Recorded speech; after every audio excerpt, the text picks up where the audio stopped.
quick. All right, welcome to the Sweaty Startup and Max Maher's YouTube channel. Yep. Maybe podcast someday. This might go on it. Yeah, probably Try to someday. convince him. Yeah. All right, today we're going to talk about some mistakes that we think that inexperienced and early stage entrepreneurs make. Yeah, something And how we're to avoid passionate about. Yep, because I think a lot of people who listen to me and a lot of people who follow you have businesses, but most people don't. So Right. we're going to talk to people that don't right now. But I think there'll be something to be gained from the people on the other side. Yeah, I mean, people who have started, and there's definitely things to glean from people who've already started for sure. Perfect. Thanks. Gotcha. Got your back. All right. First thing is actually you do yours. You do your thing first.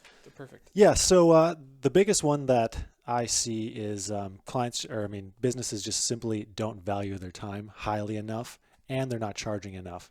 So what I find small businesses and brand new businesses doing is kind of bending over backwards for clients and not charging for it. It's great to go above and beyond and do the most for clients, but charge extra for it because people are willing to pay for that extra service. And if they're not, that's not a client that you want in the long run anyways. So if they decline, don't worry about it. Don't drive an hour and a half out of your way to do a job and charge the exact same as the job that's 5 minutes away. Remind them, why you need to charge more, and people understand, why you should do that. Yeah, it's really interesting because it's so easy to get emotionally tied to winning every single job as well. Right. That's a huge part of it. Like when you're sending out quotes, as soon as you send the quote, you just emotionally want to win that bid. Yeah. When the best way to do it is charge a higher price and convert less. Yeah. Convert 30% of your leads instead of 70, but charge a price that allows you to build a scalable business, allows you to hire it out. Yeah, something that people don't think about is you actually want to do as few jobs as possible for the most amount of money, because that costs way less assets, way less manpower, and that's actually makes your business much more valuable in terms of when you look at larger businesses. It's called an asset to income ratio. A business that earns $1 million on $1 million assets is worth much less than a business that earns $1 million on $100,000 in assets. Okay. So if you focus on earning the most money from the fewest amount of assets, your business is worth way more. It's way easier to expand. The reason why that second business is worth more is you only need a $100,000 investment in order to earn an extra $1 million versus another $1 million investment to earn an extra $1 million. And to kind of get off topic here, but it's so important, is the analysis that you did on the cleaning company recently, where you literally look at what if I hired out everything? Yeah. What if I had taken myself out of the equation and hired an employee to do all this for me? Where would I be at profit-wise? Right. And that's a really good way to say, oh, I don't have a model that's ready to grow. Yeah. And I need to raise my prices. Yeah, you need a model that it's like hard not to grow. Mm-hmm. You have so much cash laying around that you're like, what can I spend this money on? And yeah, I think if most small businesses sat down and did that, what if I delegated out myself completely? How much would I earn? They'd be like, oh, I'm not going to earn much. Yeah, I sat down with my brother If who runs a anything. lawn care company, and I think he made $73,000 this year in profit, but he worked I'm going to make this up because I don't have it in front of me, 1,800 hours, let's say. It was $42 an hour for his time. So if he would have delegated it out and hired somebody at $20 an hour, he would have only made like $28,000. So he's decided that he needs to raise his prices 5% only to build a more scalable business, so that when it does come time to hire, and it comes time to outsource yourself, you can actually still have enough there to cover the overhead. Right. And the crazy thing there is it seems like in a situation like that, you'd have to raise your prices so high in order to make up the difference.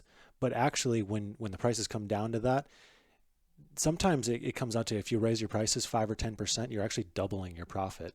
If you raise them 20%, you're actually tripling your profit, because it comes down to the wire so much there. Yeah, and for a customer, you're talking the difference between $100 and $105. Right. This is not a difference that's going to make you make or break a decision, a purchasing decision. Mm-hmm. And you're right. Like if your margins are 10% and you raise your prices 5%, you're doubling your profit almost. Yeah. 50% more. Yeah. 50% more money Yeah. in your pocket. So that's a huge part of it. I 100% agree. Something that I see way too often is that people have to have a brand new revolutionary idea, or even not, maybe it's something that other people are doing, but they have to have 4 or 5 differentiators. Mm-hmm. And an example of this is I judged an entrepreneurship competition in Athens at UGA a couple weeks back. And I sat on the board while we heard 7 pitches from student entrepreneurs. Mm-hmm. And every one I just could not help but like yell, scream in my head over and over again is, why are you being so different? Like, okay, yes, you are a one of the teams was a staffing company, and instead of just being a staffing company that hired college students, that's what they did. They were a staffing company that hired college students instead of townies. I thought that was a differentiator enough. Like, I would have hired them instead of a different staffing agency in town because they were going to give me more clean cut employees. Right. Instead of doing just that, they had to have an app that allowed the students to choose when they wanted to work as well. And then instead of doing just that, they had to have a contract with universities to do university work only, focus on universities, and that was going to be their niche. So they had 3 niches. They were trying to differentiate themselves in 3 different ways. And they don't even know which one's going to make them money. And they're just being way too different. Yeah. Like, why not just do, I think early entrepreneurs, like there's a time and a place to try to change the world. Elon Musk, he's at a time and a place to change the world. Yeah. Right? Me, when I'm 21 and I have no money, no business, no power, no status, no experience, Right. is not the time to change the world. So do exactly what somebody else is doing. Right. That's my opinion. Yeah. Yeah. If you're going to risk your time and your money and years potentially, yeah, you might as well do something with the highest probability of return. Yeah, it goes back to this Shark Tank culture and the entrepreneurship culture and the way that our media portrays entrepreneurship. And everybody thinks, like, when you walk up to somebody on the street and you say, what does it mean to be an entrepreneur? They're going to say, oh, you got to have an invention, or you got to go on Shark Tank, or you got to have a new idea, or you got to go to California and raise venture capital. And that is not the way that you make money. Yeah. I mean, I think about the wealthiest people that I know, and you can chime in on this. Yeah. All the wealthiest people that I know who are doing the biggest things, making the biggest deals, making the most money, and some of them are now, later in their careers, changing the world. They all started extremely simple, doing things that they wouldn't even call entrepreneurship. They didn't even know what the word entrepreneurship was. They didn't know what venture capital was. They didn't know what Shark Tank was. They were just opportunists who got out there and did something. And it was the same thing that other people were doing everywhere. And the differentiator maybe was that they answered the phone, or that Right. they, nowadays you can differentiate yourself just by having a software as a service behind you. You can do very simple things to differentiate. And I just think that new entrepreneurs, they got this new idea mentality that I think is just so destructive. Yeah, and I always feel like too, you can try and change the world later on once you have the equity and assets in place. Like bringing back to Elon Musk, his first idea that made him a lot of money wasn't really revolutionary. It was an iteration on an idea that already happened, and he basically put yellow books online and then sold that service. And you can see the dots connected there. Yeah, that was probably a huge leap, but it's not like, oh, I wonder if people are going to use this. It's like, yeah, people are going to look at Yellow Pages online instead of in a book. Yep, and it's I think business is about momentum. It's so much about momentum, and it's a process. So many entry-level, inexperienced entrepreneurs try to skip to third base. They try to skip the nitty-gritty work. They try to skip the make your way. They try to skip the get the experience and start with a new idea that they think is going to make them a multi-billionaire. Yeah. And I just don't think that is the process of entrepreneurship. So I think if people can just change their mindset, and that's my mission at the Sweaty Startup, is to get people to change their mindset so that it's the same ideas that other people are doing. Just find out a way to carve a piece of the pie. Yeah, maybe people need to break it down more. Let's say your goal is to make $1 billion in 20 years, and think, okay, what do I need to do today in order to earn $1 billion in 20 years? And that answer probably isn't going to be build an app that's going to earn me $1 billion next year. It's probably going to be earn enough money to do something that'll later let me do a little bit bigger, a little bit bigger, a little bit bigger, and actually thinking long term. 90% of the people out there, the goal is to quit the job.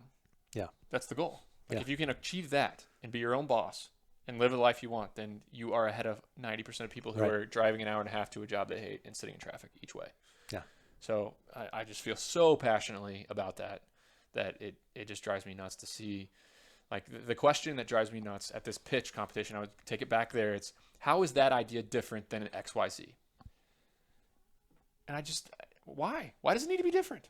You don't need to be that different. Just do the fundamentals of business well, communicate with people well, manage people well, sell. Maybe you know how to sell. All you got to have is one strength, and business is not that hard. I'm not a genius. You're not a genius. We're normal dudes. We just got out there and mixed it up. Neither one of us with new revolutionary ideas. No. So, okay. And you can have new ideas within a common business. Like, I'm constantly thinking of marketing and sales ideas, and that's kind of what gets me out of bed because I'm able to try out new things. No, like moving people's furniture isn't super exciting, but it is exciting to launch like some kind of new marketing idea and it works. And you're like, I just got clients from this new idea that no one's tried before. Yeah, that's interesting. I think the critique to my point of view there is, where's the innovation? If everybody just does what everybody else is doing, where's the innovation? And I think that it can happen over time, slowly. Innovation happens over time. Like Max does 3 or 4 things better with his moving company than the next moving company. And before you know it, the moving industry has changed over 5 or 10 years of guys like you doing little things Right. that just make the experience better for the customer, or Right. make the experience better for the business owner, or make it more efficient, or cut costs. So, yeah, it goes back to just being a process. Right. So Before we hang on to that point too long, let's move on to another I point could talk about that all day. before people are checking out. So another thing that kind of ties in with wanting to be revolutionary, and something that we've kind of seen with people who want to just sit back behind their computer and do a couple clicks, spend a couple dollars, and make $1 billion. There's kind of a mix of people that we've kind of decided. There's people who want to delegate everything way too soon, and people who don't delegate soon enough. And the people who want to delegate everything way too soon seem to be the people who's like, okay, how do I start a company and never touch anything having to do with that company and collect a check? And yeah, there's exceptions where, that can work, where you can kind of piece 2 and 2 together, be a middleman and do Or it. if you have a lot of experience with the past business, maybe. Yeah, if you have a lot of experience or you have a bunch of money up front to spend and to make it work. But the problem that I tend to see more often than not with people who are actually doing things, this is for people who have actually started a business, they tend to spend way too long trying to do absolutely everything because they feel like they're the best the best person at a specific job. And, they probably are at first. But what I've found is once you start hiring people out, people tend to be a lot better at the job than you ever were because they have one job, not 7. They're focusing on doing one thing every day and they're getting better and better and better at it. And I recently went to a business owners roundtable where it was through my workers' comp company, and everyone there had employees. So it was like established businesses with employees, with systems in place. And we all kind of sat down and we had to write out the top things that we would do if we started a business again. And the number one things that these people had said, most of these people are between like 50 and 60 years old. And then there was me. Most of them said that they wish they delegated sooner because most of them worked on their business for 5-10 years, but doing absolutely everything. Then they started hiring people Stressed out. Yep. And that's when they started growing, when they started delegating and hiring people out. But the caveat there is you have to be willing to do absolutely everything in the beginning. So it's kind of touchy, like I think they are, in a way, that they are successful because they did it that way. Yeah. So you have to do it in the beginning, especially if you don't have a bunch of cash to spend. Like that was my situation. You got to be willing to sweep the floors. You got to be willing to do absolutely everything in the beginning because everything is against you in the beginning. You have to make your highest probability of success. And then once you are, once you can take a breath, then it's start delegating, grow this thing, focus on what you want to focus on. Yep. The entrepreneurs, the people who do not have a business yet, the overwhelming majority of them, they don't want to do the work. They're afraid to sweat. They do not want to work. And then on the other end of the spectrum, the people who are able to take it from a stress fest, like a business that is just all consuming, totally stressful, into something that actually makes them money. They can live a balanced life. They can go across the country to go on a family vacation while their company survives without them. Yep. They're the ones that are able to do what you're talking about. Yeah. So it's a balance. Yeah. And I mean, now that it's 2019, almost 2020, there's so many things you can delegate out for so cheap. We were just talking about this. I try to delegate as much stuff as I can on Fiverr, as much as possible. Any little office work or something that, it takes me an hour because I only do it once a month, I try and delegate on Fiverr. If there's some kind of online research, recently I had to find addresses for about 100 places for something that I'm going to be doing soon. I spent $10 on Fiverr for someone to look up all these addresses for me, and it's probably saved me 3 hours of time. Oh my gosh! So yeah, your hour is valued at $300, whereas somebody in Pakistan will work for you for $5. They're so happy because that's more than any of their friends are making. So it works in so many ways. But it's hard. It's hard to get. How did you get over that? How did you get over that anxiety of like, oh, they're not going to do it as well as I am? Because that's what everybody's afraid of, right? Yeah, I mean, as a business owner, I'm afraid that somebody's not going to care about my business as much as I do, and they're going to mess everything up as soon as I give them power. For me, I think it was just felt like such a necessity, both in that I was growing so fast in the beginning that I was like, I can't possibly do all this if I want to follow this rocket ship of growth because I grew like 1,500% in like 15 Oh months. my gosh.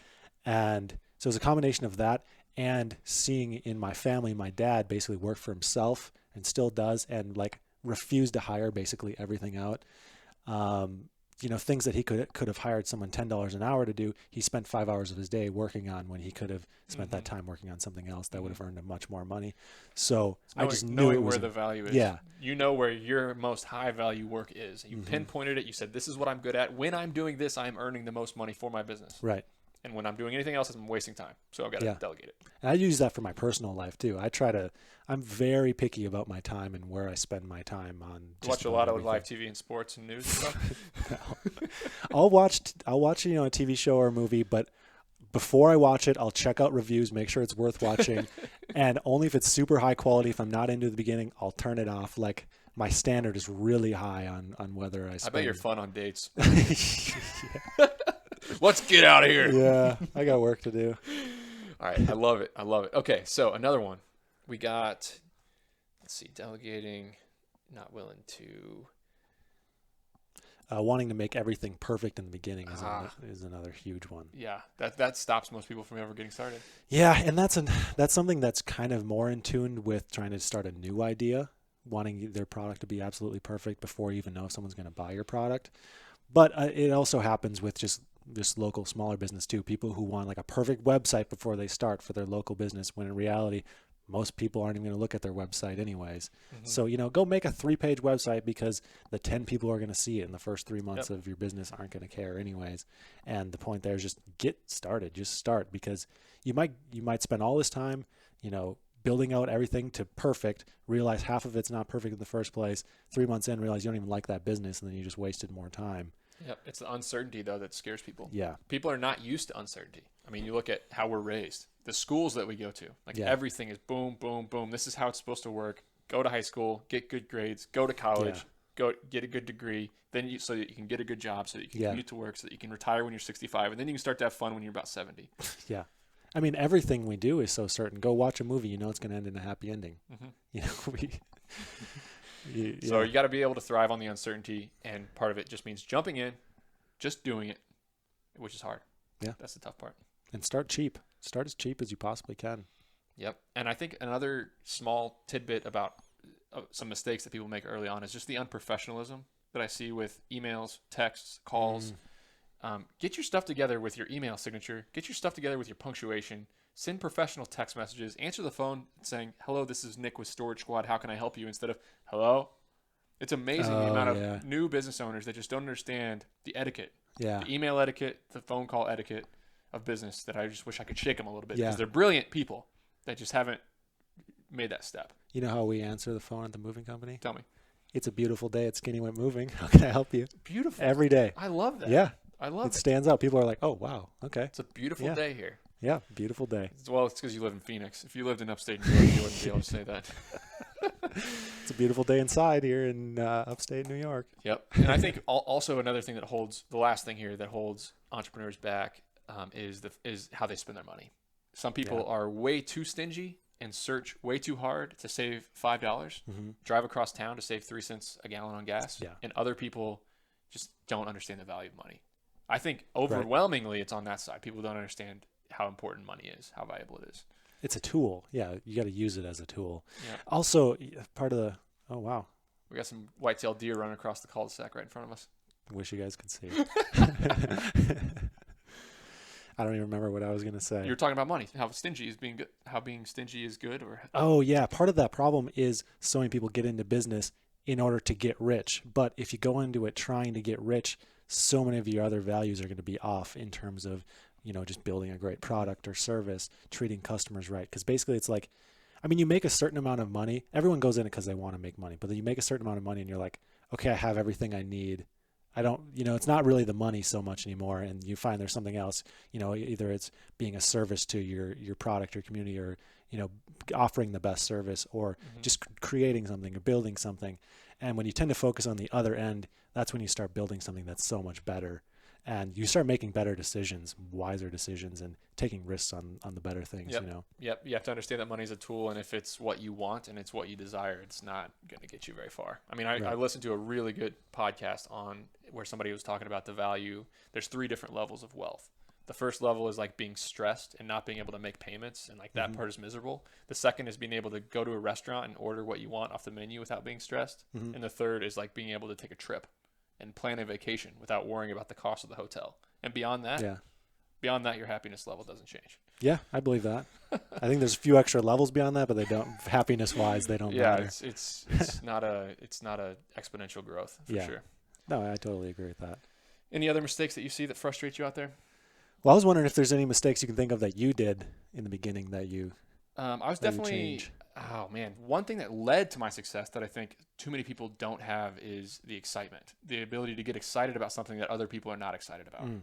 I got excited about picking up and delivering boxes when my friends would have lost interest in that a couple days in. Yeah. I don't know. I don't know what it was. So it's finding something that excites you. Yeah, I think some people are not willing to work for a long time. They're not willing to delay that gratification. Yeah. I looked at the business and I said, okay, I know best case scenario, 3 to 4 years before I make any money. Mm-hmm. Yeah, that's what you need to do. You can't.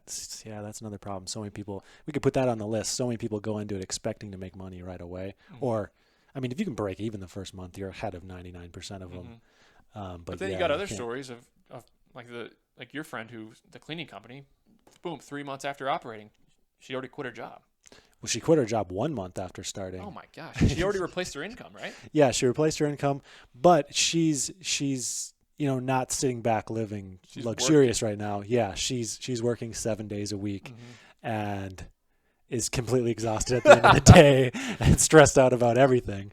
But yeah, she's just plugging away and spending her time wisely and earning more and more. But she realizes that if she wants to get it to a point where she can relax a little bit, she's going to have to do that for probably 2-3 years before any amount of scaling back happens. Yeah, it's tough. I recommend The Dip by Seth Godin. It's a great book that just talks about you got to see the value in what you're doing long term. If you're looking at the money in your checking account right now, it's so easy to get discouraged. Right. But if you see the value in what you're building and what it can do for your family 5 years from now, and what it can do for you 5 years from now, that's where it'll keep you motivated and keep you going. Yeah, I agree with that. So that's all I got. I think overall, I'm not seeing a ton of mistakes. Most people who want to be entrepreneurs and are willing to work are going to succeed. Yeah, you figure it out. You jump into the fire. You figure it out. So yeah, Beautiful. Talk to you soon. thanks for watching. Want to do the intro this time? What are you drinking? Nothing, because I'm going to keep burping. Taught him the burp trick. Some water.